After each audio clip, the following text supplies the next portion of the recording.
DFS.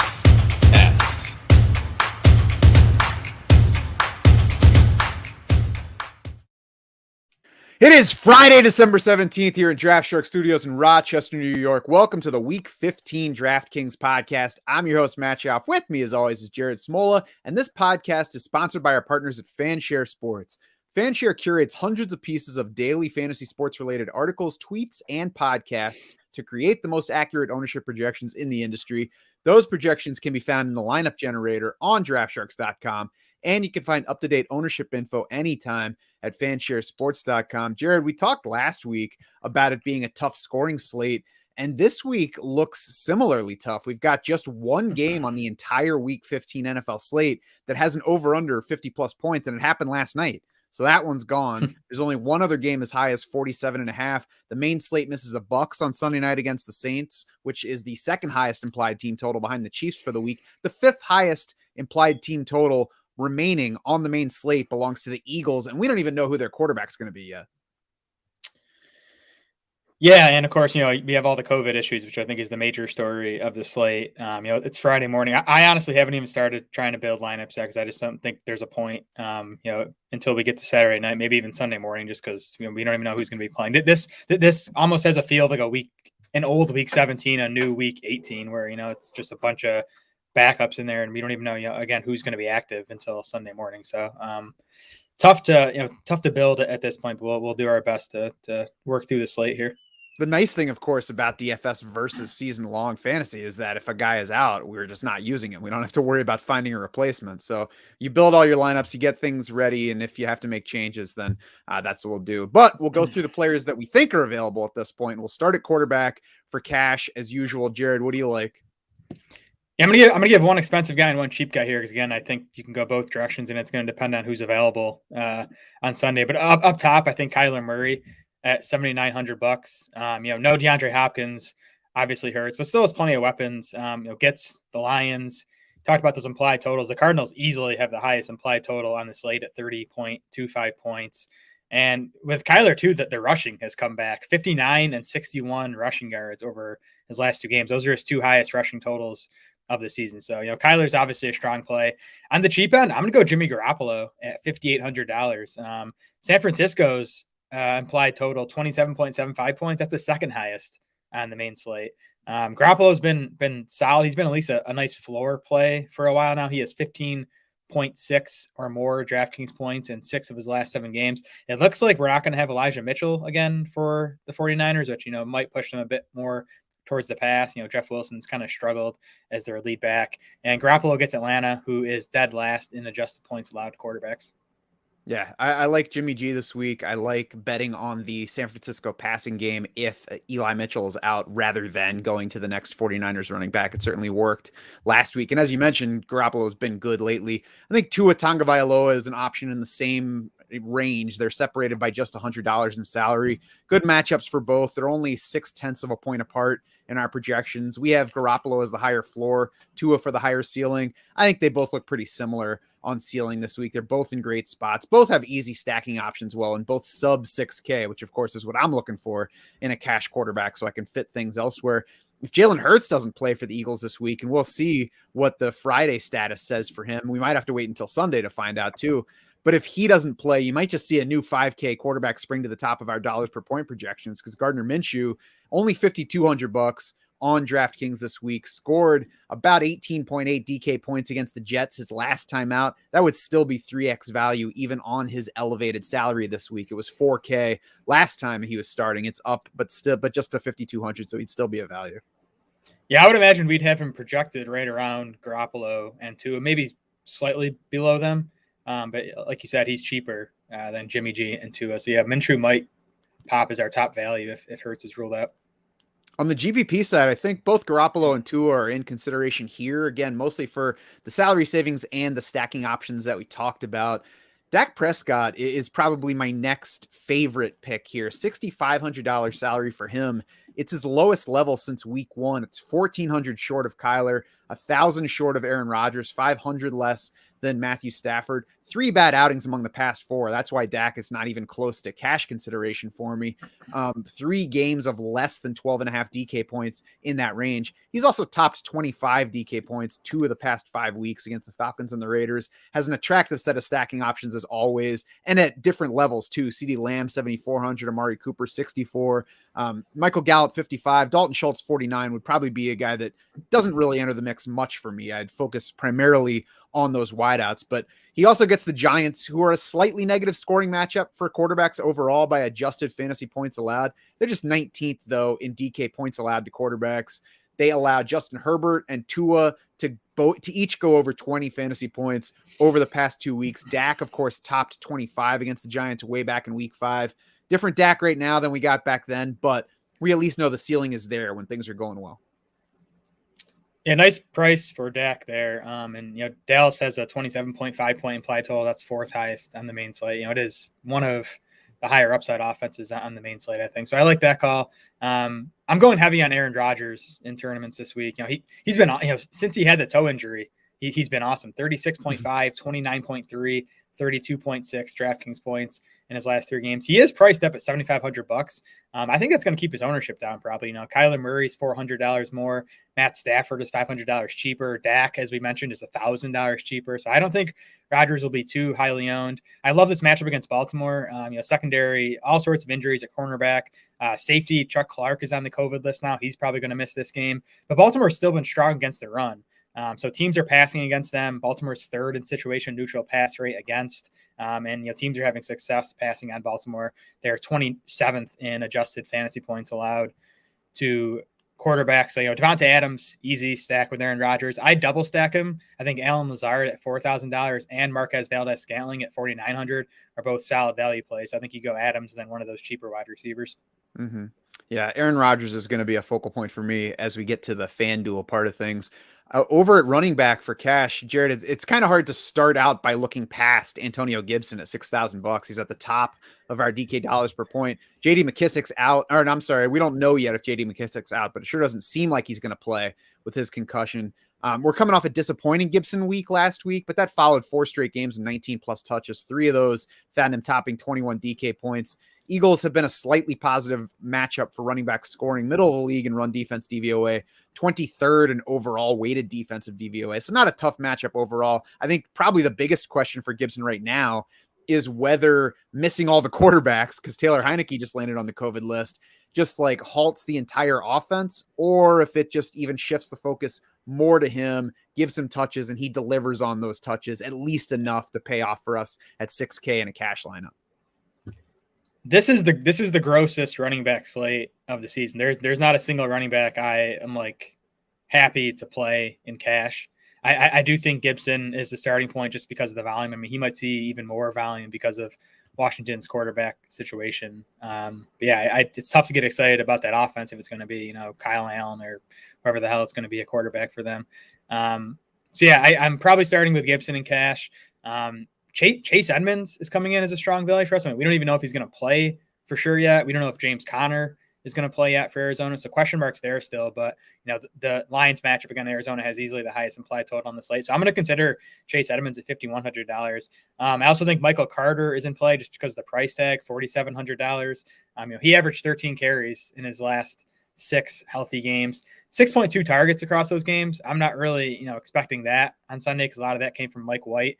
But Carter averaged 2.8 targets in the first 5 games of the season with Zach Wilson. So if you give me 13 carries and 3 targets for a running back at $4,700, I think he's in play for cash. And the last kind of situation to monitor, I think, is Denver's running backs. Melvin Gordon's dealing with a thumb injury. He's been limited in practice so far this week. He's going to play. It sounds like Javonte Williams dealing with a knee injury and did not practice on Thursday. So if Javonte Williams is out, I think Melvin Gordon becomes the best running back play at $5,900. I agree with Melvin Gordon. If Javonte Williams is out, if they're both in, it's actually not even all that attractive a matchup at this point. I'm not saying Cincinnati is a team to bench running backs against, but if we're looking at guys who already have volume questions and are also dealing with injuries, Cincinnati has tightened against the run lately. They've actually only had 3 running backs all season reach 80 yards against them. Nick Chubb, Aaron Jones, actually just 2. Nick Chubb, Aaron Jones, the only 2 that have reached 80 rushing yards against the Bengals all season. And they've been adjusting to play the run more lately, playing 3 defensive tackles at a time, with Sam Hubbard taking Trey Hendrickson off the field in running situations lately. So, some risk there to playing the Broncos, certainly some upside to playing a team that wants to give those guys as many touches as possible. I think if Darrell Henderson doesn't make it back from the COVID list, Sony Michel might become the favorite running back here at $5,800. I also think Devontae Freeman is in play, $5,500 against Green Bay. Freeman, we know, is going to get touches. So I want to like James Robinson here. And frankly, the things are so ugly at running back that I think James Robinson can be in play at $5,400 for cash. I think Freeman edges him because we know that the touches are going his way. 17 plus in 4 straight games, 5+ receptions in 3 of those past 4 games, including each time that Tyler Huntley has been the primary quarterback. Green Bay, 13th in DVOA against the pass, 24th against the run. So maybe some further incentive for Baltimore to run it. And Green Bay is probably going to be without defensive tackle Kenny Clark, who is on the COVID list for this one. Yeah, and if it is Huntley at quarterback, maybe Baltimore leans on Freeman and the the running backs a bit more. So he's in play. I might end up playing James Robinson in cash. I'm definitely playing him in tournaments at $5,400. Carlos Hyde was ruled out this morning, so we don't have to worry about Robinson losing much to Hyde. I don't think we were going to have to worry about that much anyways. Interim head coach Darrell Bevell said yesterday, quote, "James Robinson is our starting running back. He will be played as such." Pretty common sense there, but that's not how Urban Meyer was handling things in the backfield. So I think Robinson's going to go back to getting, nice volume, maybe 20 plus touches on Sunday. And he gets Houston, who's 28th in Football Outsiders run defense, DVOA, 26th in adjusted points allowed to running backs. It must be fun to be in Jaguars headquarters this week. I have to imagine it's like immediately after the house landed on the witch in Wizard of Oz. Yeah, a bit lighter. Yeah, I'm definitely playing James Robinson. Definitely in tournaments. He probably will make it into cash consideration as well. I mean, Rashaad Penny game last week and Urban Meyer getting fired are really the only 2 things I think that you need to say in the case for James Robinson. I like the Cardinals running backs better here as options than I do on the cash side. As you said, we'll wait and see. We still have to wait for Chase Edmonds to get officially activated. We have to wait and see what James Conner's status is going to be. He's 6,400. Chase Edmonds is 5,100. I think each can be in play depending on how he's looking heading into one of the best matchups in the league against Detroit's defense here. Yeah, definitely. And last guy I have here for tournament consideration, Dante Foreman, $5,200, 13 carries and 2 targets last week. And none of that came in the fourth quarter. He basically got pulled with Tennessee having a big lead in the fourth. So I think he could, get up 15 plus carries and a few targets in this game against the Steelers, who have been bad against the run for most of the season. They were very bad against Dalvin Cook in the Vikings running game last Thursday night. So I think, Foreman's a pretty nice play at $5,200. As we speak, we might have just gotten another running back option because the Dolphins have activated Myles Gaskin and Salvon Ahmed off of the COVID list. So I don't know what Gaskin's salary on DK is right now, but he's playing the Jets and should be their lead back and certainly has been operating as their lead back when healthy. So I think Gaskin is going to be in consideration across formats on DraftKings now. Gaskin might pop as our top value at the position. I would not be surprised when we update projections after this. He's $5,600. He was $5,700 actually last time he played the Jets a few weeks ago. 18.6 DraftKings points in that game. He has 16 plus DraftKings in points in 3 of his last 5 now. So yeah, I think he's in play for cash, and I'll definitely be using Gaskin in tournaments. So there you go. That's why we usually do this show in the PM, because as we're speaking, we got our favorite running back now for DraftKings play in Myles Gaskin, 5,600. We'll have those projections updated as soon as we're done recording this. But yeah, it just got better for the Dolphins backfield here. On to wide receiver for cash. Speaking of the Dolphins, Devontae Parker tops the list at wide receiver in terms of value, $4,300 against the Jets. Jalen Waddle is on the COVID list as of right now, went on it later than the running backs did. So not likely to make it back for the game, but we'll watch to make sure that that's the case given the new protocols in place. Parker might seem riskier than you want for a cash lineup because he's only played in 6 games this season, but the 5 targets that he got last time out in his return from IR, that's the fewest he's gotten in any game this season. He's had 4+ receptions in every single game, no matter which quarterback he's been playing with. He's been over 60 receiving yards in each of the 3 games that he's played with Tua so far this year. So I think the salary, plus whatever else is going on here, I think it's easy to fit Devontae Parker. It's easy to like the target upside, and it's easy to like what he helps you get into your DK lineup. Yeah, I mean, he's only risky if you are worried about him making it through the game healthy, but he's not even on the injury report with an injury. He got Wednesday off for rest, but now he's off the injury report. Parker is the top value. It's a studs and duds week at wide receiver. Our top 4 values in order are Devontae Parker, and then Cooper Kupp and Devontae Adams at $9,000 and $8,900. And then our 4th best value is Gabriel Davis, who now is going to be a starter for the Bills with Emmanuel Sanders out. Gabe Davis, $3,700. Saw 8 targets last week, averaged 5.3 targets in the 8 games. He played at least 2/3 of Buffalo's offensive snaps last season. So I think that's a fair projection. 5, 6, 7 targets for Gabriel Davis in a good passing game. He's a talented player. He's a big play guy, a red zone guy for them. So I think he's definitely in play for cash and tournaments. I think for their respective matchups and situations, I prefer Allen Lazard in a cash lineup at 4K to Gabe Davis at 3,700. I lean Davis. I guess just for the savings, I think he might be a slightly better target bet. But yeah, I mean they're both there. I guess Davis just for the $300 discount. Mm-hmm. I do think Van Jefferson 5,600, DK Metcalf 6,200, and AJ Green at 4,900 are all in the mix for cash consideration as well. DK Metcalf would not be, but Tyler Lockett's on the COVID list, so DK Metcalf is suddenly the center of the passing universe in Seattle. Yes, I'm definitely playing Metcalf. As I said yesterday, he's my new Jamar Chase. I'm going to keep playing him in tournaments until he has a big game. Had a big game against the Rams back in week 5, 98 yards and a touchdown. That came with Tyler Lockett, obviously. Van Jefferson's on my list here for tournaments. He is 6th in expected fantasy points per game among wide receivers over the last 4 weeks, and he's just $5,600. And the last 4 weeks, of course, came with Odell Beckham, who is probably going to miss this game on the COVID list. My last kind of sneaky play, if everyone's on James Robinson, I do think he's going to end up being pretty popular. Go to Jacksonville's passing game, Marvin Jones. He has a long history with Darrell Bevell from their time together in Detroit. Well, we'll see if that ends up meaning anything. But the matchup's good here anyways for Marvin Jones. He went for 77 yards and a score on 5 catches against Houston back in week 1. So I think he's another guy who might get a boost with Urban Meyer out of the way.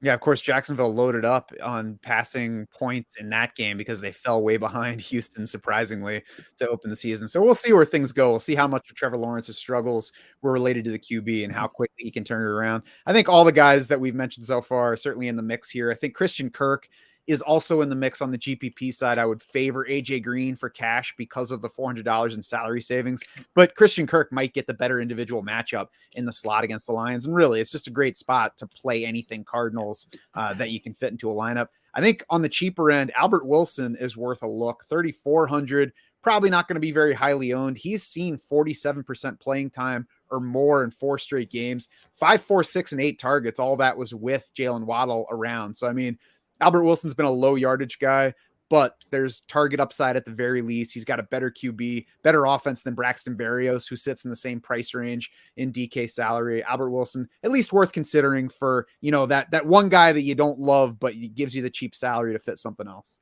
Yeah, there's your, week 17 field this week when we're considering Albert Wilson. That's right. Over to tight end, Jared. What are you playing for cash? I think I'm going to go to Gerald Everett here. $3,500. Playing time was down a bit last week after, that ugly week 13. Still caught a touchdown, saw just 2 targets though. But I think no Tyler Lockett this week, assuming Lockett's out for Seattle, is going to sort of force Everett back into something close to a full-time role. And remember that he had averaged 6.8 targets over the previous 4 games. I think, he could get back to that level on Sunday against the Rams. Yeah, he scares me a little bit for cash. So looking at our list, though, 3 of the top 4 tight ends in our DK dollars per point projections are 2K players. So the top of the list is guys that you don't want to count on. And the other is Mark Andrews. So he's likely going to be going without his starting QB. I know that didn't hurt him either of the past 2 times that it was Tyler Huntley. Certainly still a chance that it does, though. I mean, this is going to be the first time that the opponent has had a week to look at Tyler Huntley and get ready for him. So we'll see what that means. I think you could take a shot on Brevin Jordan if you want one of those 2K tight ends. 11 targets for him over the past 2 games, 3 touchdowns in his 6 appearances this year. I would personally rather go to James O'Shaughnessy at 3,200 if I'm playing that cheap tight end. He's played 4 full games this year, seen 5+ targets in each of them, 5, 6, and 6 targets in the past 3 games since Dan Arnold went down. Of course, Arnold went down in that first game, missed the past 2. Houston, this week's opponent, 4th most friendly to tight end scoring by our adjusted fantasy points allowed. And O'Shaughnessy hit him up back in that week 1 game. We talked about 6 catches, 48 yards in that one. Teammate Chris Manhertz, also a tight end, had the 22-yard touchdown. So Houston was generous to Jacksonville tight ends in that game. Certainly possible that happens again this week. Yeah, I won't get up to Andrews in cash, but I do like him in tournaments. He'll probably be the run back on my Aaron Rodgers teams. You mentioned, Tyler Huntley seems to have an affinity for Mark Andrews, and Green Bay is just 23rd in Football Outsiders tight end coverage rankings. I also like Mike Gesicki for tournaments. He's kind of like in a strange pricing range. He's not at the top with Andrews and Kittle, but he's not cheap at $5,000. And he has been mostly quiet lately, but I think Gesicki has really as good a shot as any tight end on this main slate to lead the way in targets with Jalen Waddle out. Waddle's been seeing like 9 targets per game. So it opens up a lot of opportunity for Gesicki. Matchup's obviously good against the Jets. Football Outsiders has them dead last in tight end coverage rankings. I got a fun play for tournaments. It's week 15. We're going to get a little weird. I'm going to play some Shane Zylstra at $2,500. He's min priced. TJ Hawkinson is out for the season. Hawkinson missed last week. And I know like Brock Wright was the person that some people were playing.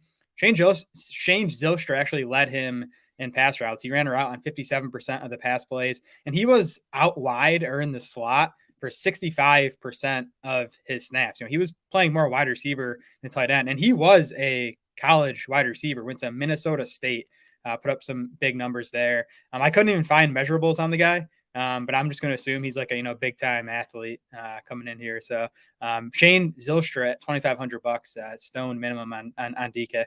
Plus, you can play Panthers receiver Brandon Zylstra and stack the Zylstras this week. I'm going to assume that they're brothers because I think that it would be a little bit weird if we got unrelated Zylstras in the NFL who are both receivers. Yeah, they are. I believe they're brothers. George Kittle at 7,500 needs to be talked about, even though he's the most expensive guy. It certainly makes sense for Mark Andrews to sit close to Kittle in our projections. The $1,100 difference in salary makes Andrews sensible as the better value in the list. But if we had a confidence rating, George Kittle would be clobbering Mark Andrews in that particular category.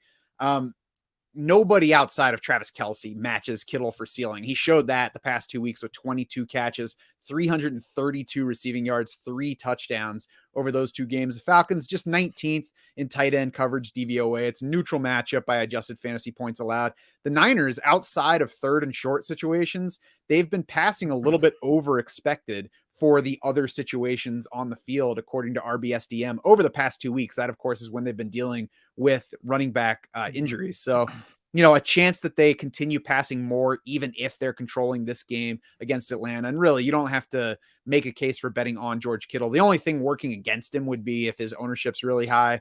And honestly, with what he's done the past 2 weeks, that only kind of matters at this point. Yeah, the price is kind of working against him too. That's $7,500, and he was $5,900 just 2 weeks ago. So I don't know. I probably won't get to Kittle in tournaments, and I'll get crushed again when he puts up 30. There you go. It's at least easier to fit that 7,400 without the expensive running back that we feel like we need to put into a lineup. Sure. Yep. I'm going to also throw out, just because I want to see Jared squirm, Tyler Higbee, $4,000. Oh, yeah. He's got the best tight end matchup this week in the Seahawks. And no Odell Beckham. That can only help the target count for everybody else. So it's not comfy to play Tyler Higbee at this point, but the upside's certainly there. Yep, I agree. Over to defense, Jared, what are you playing? So no defense priced lower than $2,400 this week, which is rare. Now, usually we get the $2,000, $2,100 defenses, and really there's no cheap defenses I feel good about. So for me in cash, it's either going to be the Bills at $3,100, home for Carolina. Only the Jets have a lower implied total this week than Carolina's at 17. So like that spot against, whether it's Cam Newton, it's probably going to be Cam Newton and some PJ Walker. I like Denver too. If you need to save $200 at $2,900, they're at home for Cincinnati. Cincinnati has a surprisingly low implied total this week. And the Bengals have also allowed the third most sacks, and they are tied for the fourth most interceptions. So they've actually been a pretty good matchup for opposing defenses.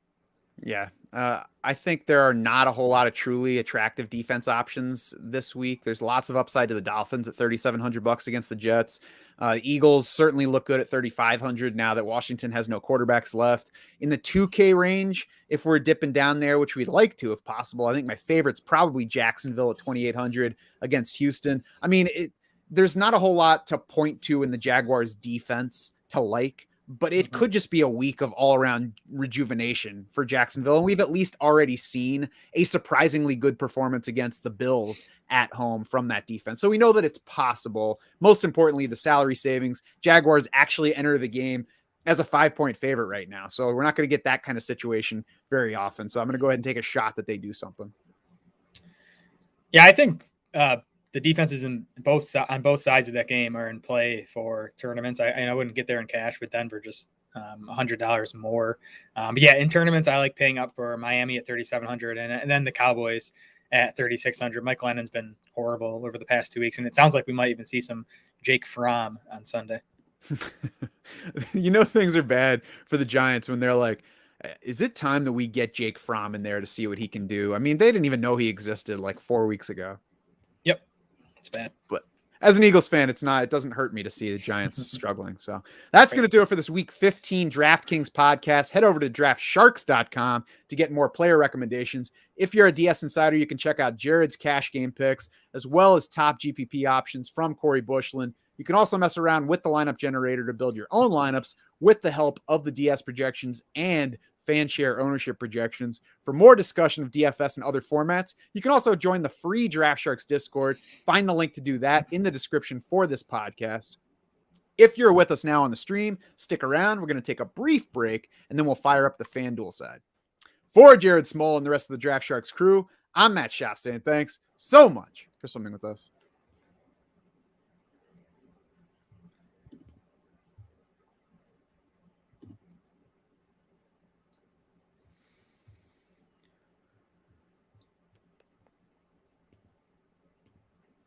It is Friday, December 17th here at Draft Shark Studios in Rochester, New York. Welcome to our Week 15 FanDuel podcast. I'm your host, Matt Schaff. With me, as always, is Jared Smola, and this podcast is sponsored by our partners at FanShare Sports.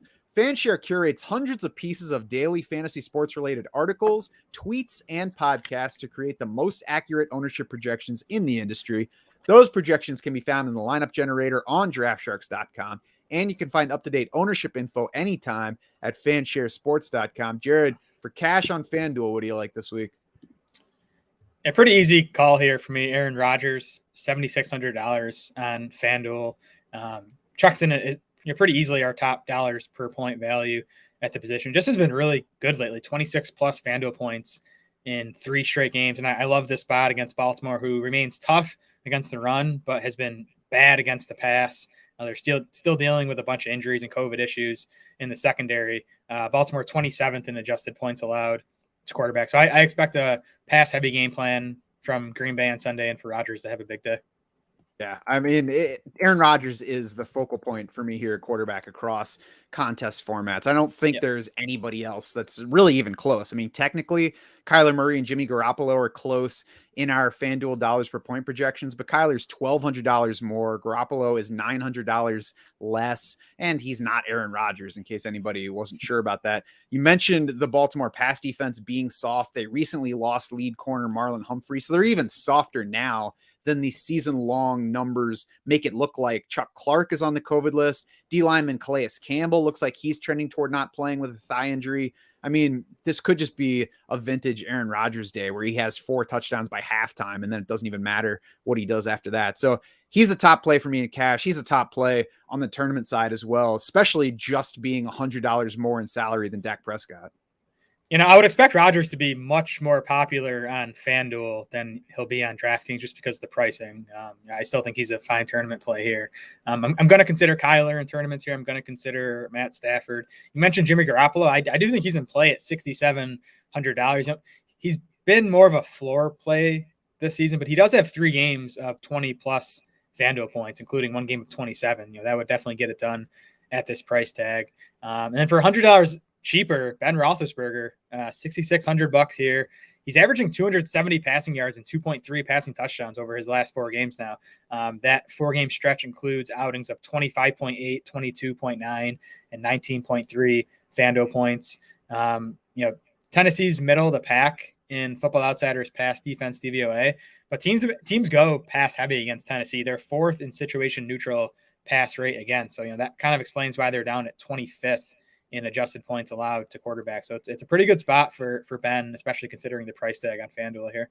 Yeah, I have both of those quarterbacks down as well. The price, it makes it so that you can go a couple different ways. You can either stack the cheap quarterback with, one pass catcher and not necessarily have it be all of your lineup, like your lineup either rises or falls with them absolutely smashing this week. The salary, I think, makes it so they can just be a piece of the overall build, or you can commit to it and add a second pass catcher to either. With Ben Roethlisberger, it would be Deontay Johnson and Chase Claypool, who are reasonably priced in English. $7,200 for Deontay Johnson, $6,400 for Chase Claypool. Garoppolo, Kittle's the obvious one that you have to get in there.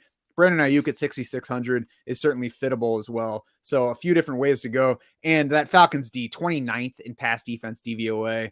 They are tops in adjusted fantasy points allowed to QBs, and not in a good way. And, you already mentioned the matchup with the Titans. So we've seen Ben Roethlisberger throw 2+ touchdown passes for the past 5 games, 3 touchdowns in 2 of those. Most recently, that game against Minnesota. Could have easily had a 4th in that game too if Pat Freiermuth had caught that last one. Yeah, I would not stack Jimmy G with Deebo Samuel, who's, like half running back, half wide receiver at this point. I think, Deebo and Jimmy G might actually be negatively correlated. Yeah, I agree with that. Running back, we talked about it on DraftKings. There are not many sure things at running back this week. The Chiefs and Chargers are done already. Josh Jacobs, Nick Chubb, Jonathan Taylor, all playing Saturday. Alvin Kamara, Leonard Fournette Sunday night, Dalvin Cook, David Montgomery Monday night. So doesn't leave us with a whole lot to choose from. That's why for cash, Jared, I'm going to do it. I'm going to play James Robinson at $6,300. I mean, played his largest snap share since week 6 last week, carried no injury status into that game. We'll see about the injury status this week, but he's been on the same practice schedule this week as last. Carlos Hyde has been ruled out with the concussion, so he's not going to play. And then most of all, Houston gave 16 for 137 and 2 to Rashaad Penny on the ground last week. Rashaad Penny certainly doesn't have as much success in the NFL behind him as James Robinson. Yeah, I mean, we have pretty conservative projections for Robinson, and he still comes in as the 6th best value at running back on FanDuel. So I definitely think he's in play. We just found out Myles Gaskin is off the COVID list. He should play on Sunday against the Jets. He's $6,600 on FanDuel, so I think he's in play for cash and tournaments. Antonio Gibson is our top value right now at $6,900. The quarterback situation is a concern in Washington, but I still think Gibson, just for the volume you can expect from him. Last week was obviously disappointing. Pretty much got benched after losing a fumble. But in the 4 games prior to that, he had 29, 36, 19, and 26 opportunities. So that's big volume for the price tag. So I like those 2 guys. And I think Devontae Freeman's in play on FanDuel too. He's just $5,900 here. He has 12.9 FanDuel points per game over the last 4. He's averaging 14.8 carries and 5 targets per game over his last 4 outings. Yeah, I think I would lean away from him in cash and more toward him in a GPP setup, but I certainly can't argue against him at the price and with what else is around. On the GPP side, James Robinson here too. We'll see what his ownership projection gets up to, because it certainly could be high. Everybody's waiting for the James Robinson breakout this week. I'll be curious to see those numbers as we get closer to game time. I also have to throw out Zeke Elliott, and it feels, kind of icky, but $6,700, certainly a good price on at least the ghost of Zeke Elliott. And we'll see how much of the real guy shows up today or this week, not today. I hope he doesn't show up today. Touchdown upside is a big thing in this one against the Giants. He quietly too, though, got 6 targets last week against Washington, only caught 1 of them, but that's 6+ targets in 3 of the past 4 games. And the 6 targets against Washington came with all 3 of those wide receivers healthy and solidly involved. So We'll still get some Zeke Elliott passing stuff here. Tony Pollard remains iffy, although he did practice Thursday. We'll see where he's at heading into the game. We know the downside risk, and that's why $6,700 Zeke is not in cash consideration for me. But we also know the upside of the offense. We know the weakness of the Giants, who are also, they could be without a couple of defensive linemen. Leonard Williams has been limited this week. Austin Johnson looks like he's going to miss the game with a foot injury. So we're getting a run defense that's already among the worst in the league, might be even worse heading into Sunday.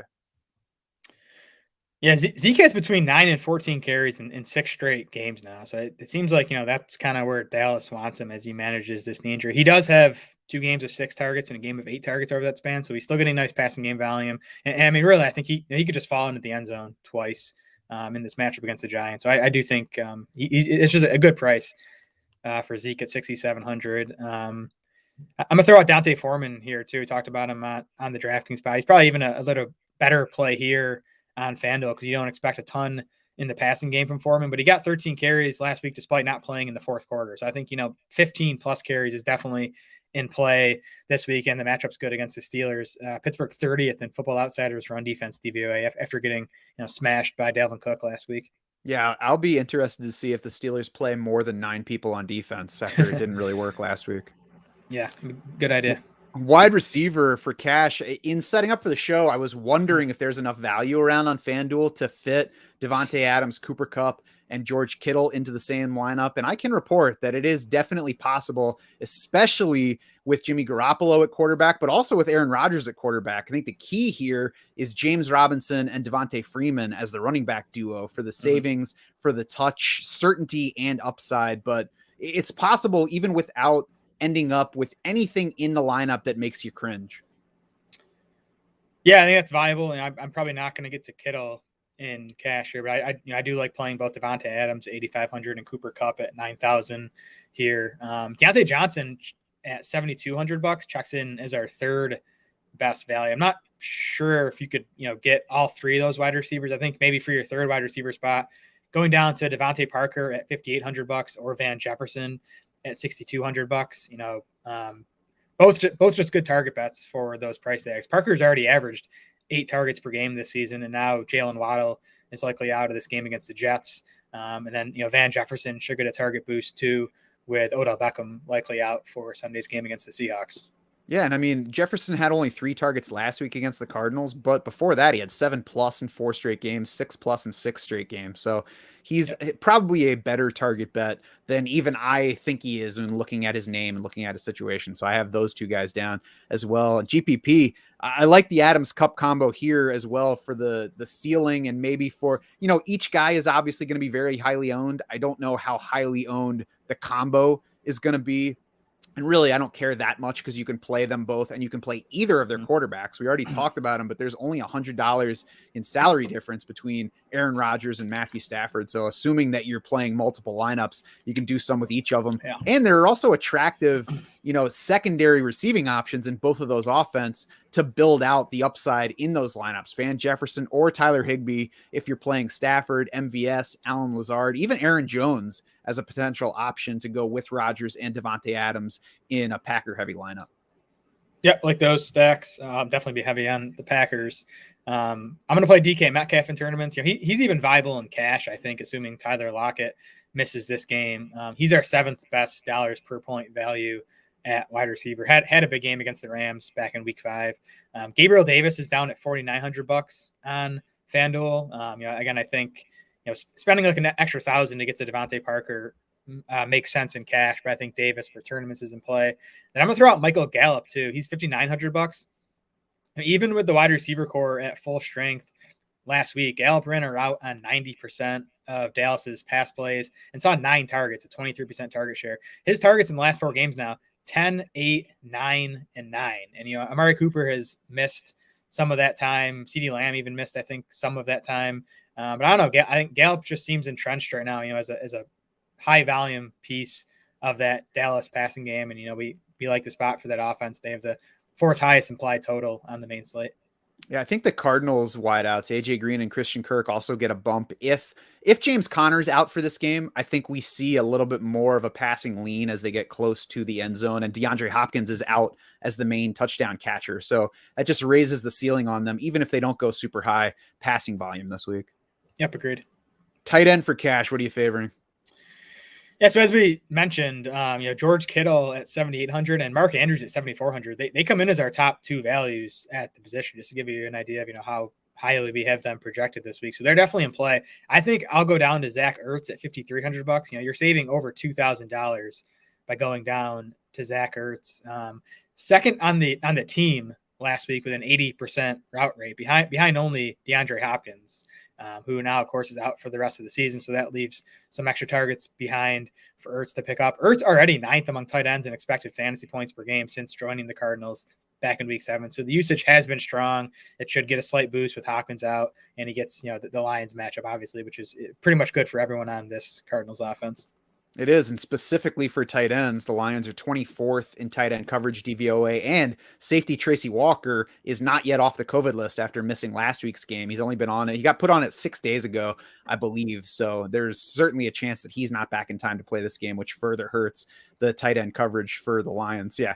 I mean, anything that you like for the Cardinals, you can definitely make a case for really in any contest format here this week. George Kittle, despite having the top salary at the position, well ahead of even Mark Andrews in our FD dollars per point projections. So he's certainly going to be in the mix. We'll see. I'm not sure if my primary cash lineup is going to wind up having Devontae Adams, Cooper Kupp, and George Kittle, but it might. Like I said, I found out that you can build that lineup without having any players that you're like, I don't expect much from him, but he fits salary wise. So it's not a bad week to be building lineups like that on FanDuel. Yeah. I've just seen too many 2-3 target games from George Kittle to pay that much for him in cash. It's understandable. On the GPP side, I was all set to be interested in Ricky Seals-Jones here and on DraftKings. Here he's $4,500, but all the quarterbacks have disappeared. They got blown away in the COVID breeze this week. So I think the only other tight end besides the guys that we mentioned already is Mike Gesicki at $6,200. 5 catches, 50 yards on 6 targets in the week 11 meeting with the Jets, who they play again this week. He's caught 15 of 20 targets over the past 3 games, 6+ targets in 4 of his past 5 games. And he had 11 targets last week with Jalen Waddle and Devontae Parker on the field, tied Jalen Waddle for the team lead in that game. So losing Jalen Waddle for this game, only further helps Gesicki's target upside. Yeah, that's what I have here too. Gesicki's our 4th best dollars per point value at tight end. But I think he's going to get lost between George Kittle and Mark Andrews up top, and then I do think Zach Ertz, for $900 cheaper than Gesicki, is going to be quite a bit more owned than Gesicki. And I think Gesicki is really as good a target bet as anyone on this slate at tight end with Jalen Waddle out. And the matchup obviously great against the Jets. Mm-hmm. Defense, I mentioned the Jaguars for DraftKings. I think at 3,600 here, they're an option as well. They're $400 cheaper than the Texans defense in the same game. And the good matchup Ds this week are priced up a little bit. San Francisco is at 4,300 against Atlanta. Eagles 4,300 against Washington. Dallas 4,600 against the Giants. I think all 3 of those are in play. If that $700 plus difference from the Jaguars doesn't matter to you, I would choose the Eagles first, given that it's probably going to be either Garrett Gilbert or Kyle Shermer at quarterback for Washington. The best case scenario for Washington's quarterback this week is that Kyle Allen makes it out of the COVID protocol early. And Kyle Allen has been a nice thing to have your defense match up against.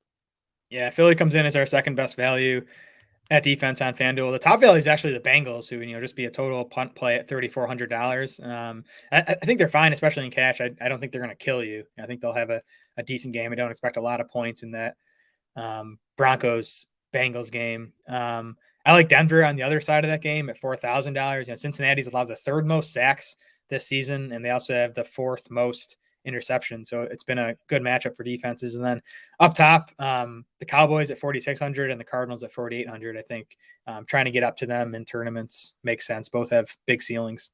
Mm-hmm. Well, that's going to do it for this week 15 FanDuel podcast. You can head over to draftsharks.com now to get more player recommendations.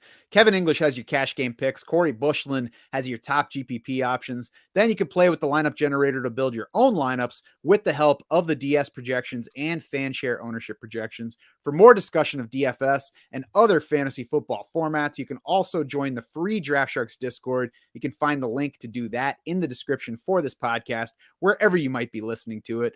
For Jared Smola and the rest of the Draft Sharks crew, I'm Matt Schauf saying thanks so much for swimming with us.